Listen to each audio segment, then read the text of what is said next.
Champions trophy पर छाए शकूक व शुबहात के बादल छट गए। भारत पीछे हट गया। आईसीसी ने पाकिस्तान का फ्यूजन फार्मूला मान लिया। मेगा इवेंट हाइब्रिड मॉडल के तहत होगा। इंटरनेशनल क्रिकेट काउंसिल और बॉर्डर कान में तहरीरी मुआहदा भी हो गया। आइंदा 48 घंटों में शेड्यूल जारी होने का इम्कान। गैर मुल्की वेबसाइट के मुताबिक इंडियन टीम चैंपियंस ट्रॉफी के मैचेस पाकिस्तान की बजाय न्यूट्रल वेन्यू पर खेलेगी। सेमीफाइनल और फाइनल पर भी फ्यूजन फार्मूला अप्लाई होगा। मुआहदा champions trophy, women's world cup और 2026 के T20 वर्ल्ड कप पर लागू होगा। दोनों टीमें 2027 तक एक दूसरे के मुल्क में नहीं खेलेंगी। पाकिस्तान 2026 में T20 वर्ल्ड कप खेलने भारत नहीं जाएगा। 2028 का women's T20 world cup Pakistan में खेला जाएगा। भारत के लिए न्यूट्रल वेन्यू का इंतखाब पाकिस्तान करेगा।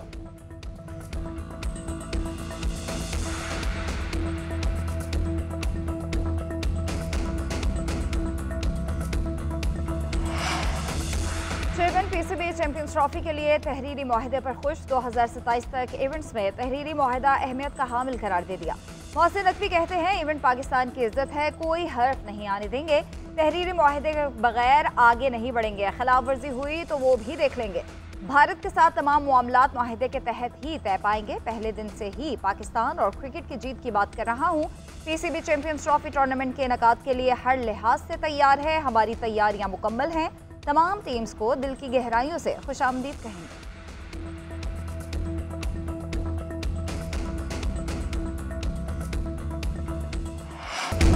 पाकिस्तान और जनूबी अफ्रीका के दरमियान दूसरा टाकरा। ग्रीन शर्ट्स का मेजबान टीम को जीत के लिए 330 रन का हदफ। प्रोटीज की बैटिंग जारी। 5 विकेटों के नुकसान पर 193 रन बना लिए। टेम्बा बावा 12, टॉनी डिजोर्सी 34, रेवन डेरसन 23 और एडन मार्करम 21 रन बनाकर पवेलियन लौट गए। पाकिस्तान ने मुकर्रा 50 ओवर्स में 329 रन बनाए। कामरान गुलाम की जारहाना इनिंग्स 32 गेंदों पर 63 रन बनाए। 5 छक्के और 4 चौके शामिल। मोहम्मद रिजवान 80 और बाबर आजम ने 73 रन की इनिंग्स खेली।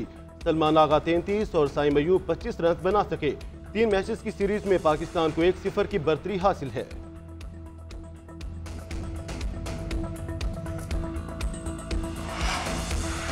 मदारिस रजिस्ट्रेशन बिल पर मौलाना को मनाने का मिशन। वज़ीर आज़म शहबाज शरीफ का मौलाना फजल रहमान से रब्ता। आज मुलाकात के लिए मदु कर लिया। सरबराह UI दोपहर 3 बजे वज़ीर आज़म हाउस में मुलाकात करेंगे। इत्तेहाद तंजीमात मदारिस का मौक़िफ़ पेश करेंगे। नई तजावीज़ पर मौलाना इत्तेहाद तंजीमात मदारिस से मुशावरत के लिए रुजू करेंगे। वज़ीर आज़म के रब्ते के बाद मौलाना फजल रहमान का मुफ्ती तकी उस्मानी से रब्ता। आज की मुलाकात से मुतालिक मुशावरत।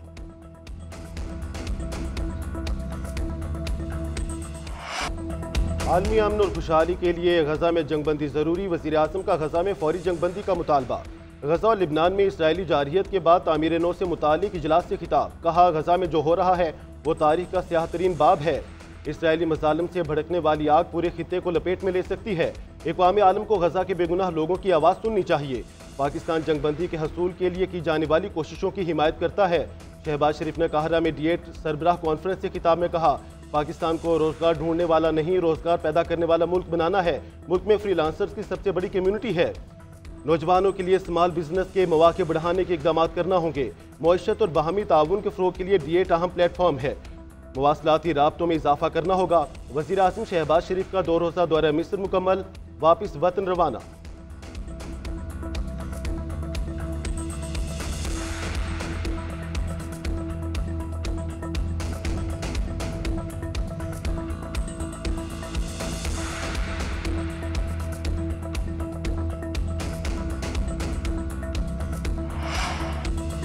वज़ीर आज़म शहबाज शरीफ का दौरे मिस्र। D8 सरबराह इजलास के मौके पर आलमी रहनुमाओं से मुलाकात है। वज़ीर आज़म की तुर्की के सदर रजब तैयब एर्दोगान से मुलाकात। $5 अरब की 2 तरफ़ा तिजारती हदफ के हुसूल के लिए इक़्तिसादी ताल्लुकात के मज़ीद फ़रोग़ पर जोर दिया गया। फ्रीकैन का मिलकर काम जारी रखने पर इत्तफ़ाक़। फ़लस्तीनी आवाम के लिए अपनी गैर मुतज़लज़ल हिमायत का इआदा भी किया। शहबाज शरीफ से ईरान के सदर मसूद पज़ेश्कियान से भी मिले। पाक ईरान ताल्लुकात को मज़ीद मजबूत बनाने का आज़म। वज़ीर आज़म ने ईरान के सुप्रीम लीडर के लिए अपना तहनीती पैगाम पहुँचाया। ईरानी सदर को दौरे पाकिस्तान की दावत भी दे दी। वज़ीर आज़म शहबाज शरीफ से बांग्लादेश के चीफ एडवाइज़र, फ़लस्तीन और इंडोनेशिया के सदूर भी मिले।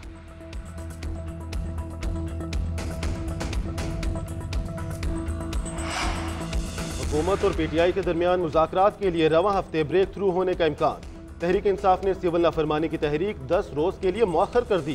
बानी चेयरमैन से वज़ीर आला अली अमीन गंडापुर की अडियाला जेल में मुलाकात, डायलॉग के हवाले से पेशरफ्त से आगाह किया। अली अमीन गंडापुर ने बताया, बातचीत के लिए हुकूमती कमेटी तश्कील देने की यकीन दहानी कराई गई है। रवां हफ्ते हुकूमती मुज़ाकराती कमेटी का ऐलान हो जाएगा, जिसके बाद मुज़ाकरात का बाज़ाब्ता आगाज हो जाएगा। शाह महमूद कुरैशी का बीबानी को सिविल नाफरमानी की तहरीक वक्ती तौर पर मौखर करने का मशवरा। कहा, सियासी मुज़ाकरात होंगे तो कोई रास्ता निकलेगा। वज़ीर आला अली अमीन गंडापुर कहते हैं, हालात ने सबको सोचने पर मजबूर कर दिया है। जितनी ज्यादतियां हो चुकी हैं, इनसे आगे बढ़कर अब मसले का हल निकालना होगा।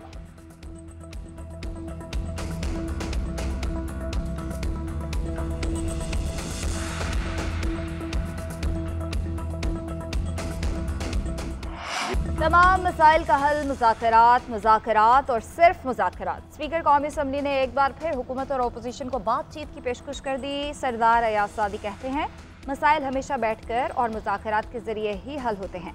मुज़ाकरात के हल से ही जमहूरियत आगे बढ़ेगी और मुस्तहकम होगी। ज़रूरी नहीं कि हर मसला हल हो जाए या हर शर्त मान ली जाए।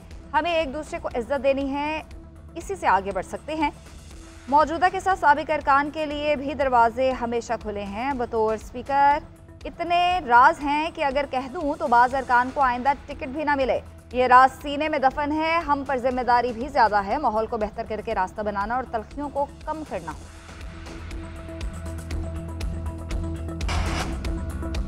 हुकूमत से कोई मुज़ाकरात नहीं हो रहे, जिसने बात करनी है वो आ जाए। स्पीकर की पेशकश का जवाब भी दिया जाएगा। चेयरमैन PTI बैरिस्टर गौहर का ऐलान। अपोजिशन लीडर उमर अयूब बोले, लगता है हुकूमत को मुज़ाकरात में कोई दिलचस्पी नहीं। हम डायलॉग के लिए किसी के पास नहीं जाएंगे। किसी ने बात करनी है तो करें, नहीं चाहते तो ना करें। बानी ने कमेटी तश्कील दे दी, हम किसी से दबने या डरने वाले नहीं। एक सवाल के जवाब में कहा, बुध को 190 मिलियन पाउंड केस की समाअत देर तक जारी रही। अदालत का वक्त 3 या 4 बजे तक है। सवाल यह है कि इतनी देर क्यों समाअत की।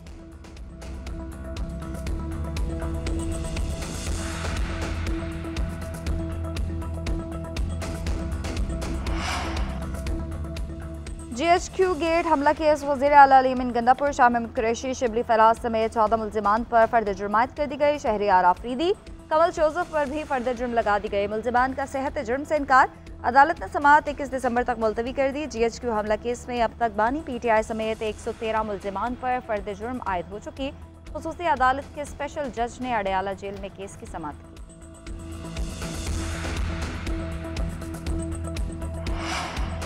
जिला कुरम में क़याम अमन का मिशन। वज़ीर आला खैबर पख्तूनख्वा ने सूबाई एपेक्स कमेटी का इजलास आज तलब कर लिया।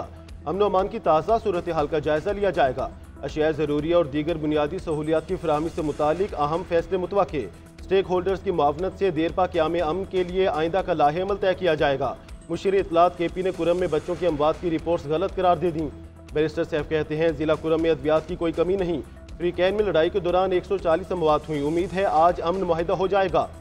कुरम में रियायती निर्ख पर गंदम की फराहमी का भी ऐलान। उधर कुरम की सूरत हाल पर पिशावर हाई कोर्ट में समाअत। विफाकी सूबाई हुकूमत, वजारत दाखिला समेत दीगर फ्रीकैन को नोटिस, जवाब तलब कर लिया।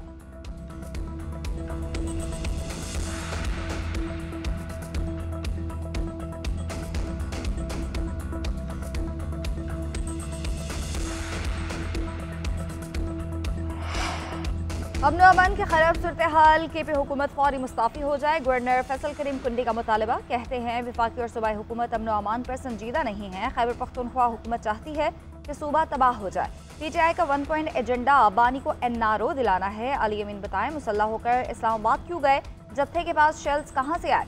सिक्योरिटी अहलकारों की शहादत की FIR वज़ीर आला पर होनी चाहिए। जिला कुरम में वफात पाने वालों की FIR भी विफाक और सूबे के खिलाफ कटनी चाहिए।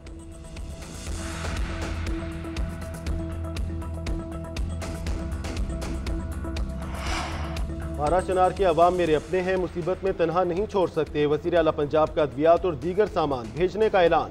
पंजाब काबीना इजलास में मरीम नवाज ने कहा, ज़रूरत के मुताबिक मोबाइल हेल्थ यूनिट भी भेजा जाएगा। काबीना अरकान की वज़ीर आला को चीन के कामयाब दौरे पर मुबारकबाद। मरीम नवाज ने कहा कि चीन में वफ्द को मिलने वाली गैर मामूली पजीराई पंजाब के अवाम के लिए बाइस फ़ख्र है। चीन की तरक्की काबिल तकलीद मिसाल है। हम भी मेहनत से सब हासिल कर सकते हैं।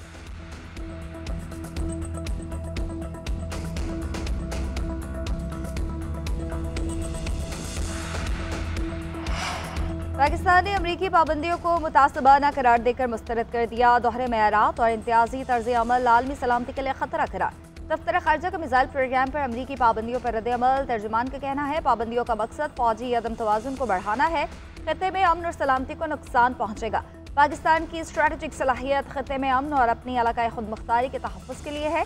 ताज़ा पाबंदियाँ अमन और सलामती के मकसद से इनहराफ हैं। पाकिस्तान का स्ट्रेटेजिक प्रोग्राम खत्ते के 240 मिलियन अफराद का अहनी क़यादत पर एतमाद का मजहर है। दूसरे ममालिक को जदीद फौजी टेक्नोलॉजी के लिए लाइसेंस की शर्त को ख़त्म किया गया।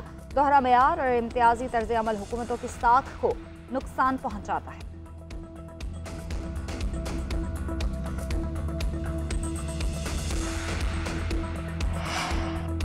अमेरिका की जानिब से पाकिस्तान के 4 इदारों पर पाबंदियाँ आयद। कराची की 3 और इस्लामाबाद की 1 कंपनी शामिल।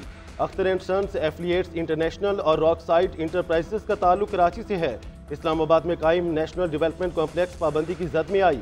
अमेरिका ने मिसाइल प्रोग्राम में मुबैना ताउन पर पाबंदियाँ आयद की।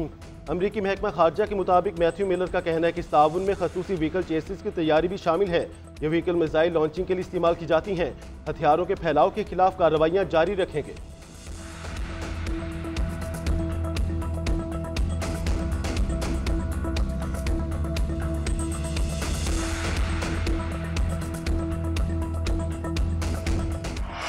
अमेरिका पर हुकूमत गिराने का इल्ज़ाम लगाने वाले उन्हीं से मदद मांग रहे हैं। पाकिस्तान के खिलाफ अमेरिका में ही लॉबिंग फिल्म बनाई गई। पीटीआई कारकुन ने कहा कि पाकिस्तान का न्यूक्लियर प्रोग्राम अमेरिका के मुफाद में नहीं है। ये छोटी बात नहीं है कि ऐसी बातें करके पाकिस्तान पर पाबंदियां लगवाने की कोशिश की जाए। लीगी रहनुमा हनीफ अब्बासी की शदीद तनकीद, कहते हैं कैलिफोर्निया नया प्लान ये है कि आपको हुकूमत में लाएंगे, बदले में आप एटमी ताकत पर बात करेंगे। अबानी पीटीआई पख्तून कार्ड खेल रहे हैं। पीटीआई, बीएलए और खारजियों में कोई फर्क नहीं है। हम इस सियासी फितने का खात्मा करके रहेंगे।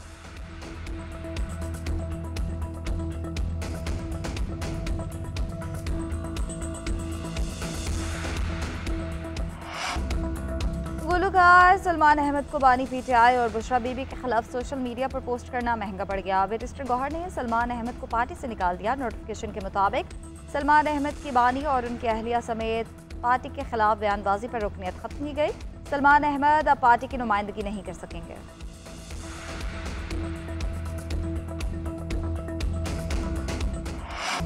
हर शोबे को टैक्स नेट में लाना होगा। नॉन फाइलर्स आने वाले दिनों में मजीद शिकंजे में आएंगे।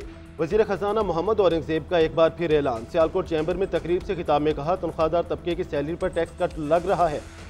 सनतकारों पर मज़ीद टैक्स का बोझ नहीं डालना चाहते। आलमी मंडी में तेल और दीगर अशिया की कीमतों में कमी के फ़वाइद नीचे तक पहुँचने चाहिए। मजबूत मईशत हमारी सिक्योरिटी की ज़ामिन है।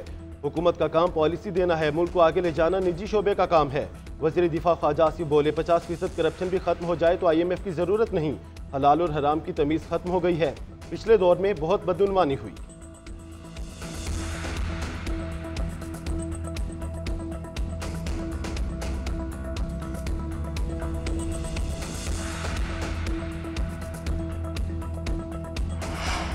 कौमी असम्बली के इजलास में कौमी एयरलाइन की निजकारी पर बहस। पीपल्स पार्टी के रुकन नवीद कमर ने सवाल किया कि एक बार PIA की निजकारी की कोशिश हो चुकी और नाकामी हुई, दोबारा निजकारी की बात हो रही है, क्या टाइम फ्रेम रखा है?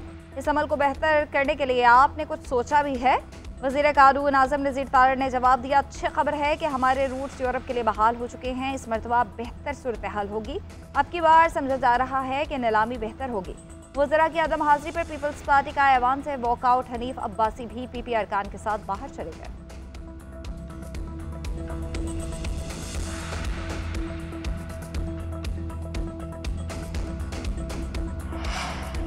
वफाकी वज़ीर दाखिला मोहसिन नकवी की मंसूर अहमद, अमीर जमात इस्लामी हाफिज नईमुर रहमान से मुलाकात। अमन अमान की सूरत हाल और बाहमी दिलचस्पी के अमूर पर तबादला ख्याल।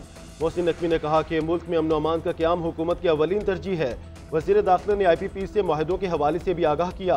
हाफिज नईम ने के इलेक्ट्रिक के बारे में तजावीज़ पेश की।